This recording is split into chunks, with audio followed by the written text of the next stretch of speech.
สบายดีเนาะทุกคนเฮาสิมากินน้ำส้มสมัยก่อนของลาวเนาะเฮาสิมาซิมกันเลยเนาะไม่เพิ่นก็ซิมกินนี่สมัยก่อนเขาเอิ้นว่าคงโกคงโกเด้อเนาะทุกคนน้ำส้ม25%ส้มสายน้ำผึ้งเนาะเราก็สิมาซิมกันเลย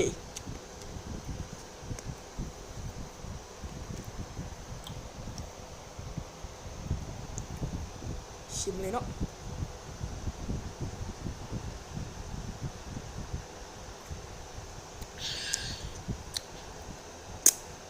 รสชาติสิหวานๆแล้วมันก็สิมีส้มติดอยู่สิลิ้นเฮากินฮอตคอนมันแซ่บเด้อทุกคน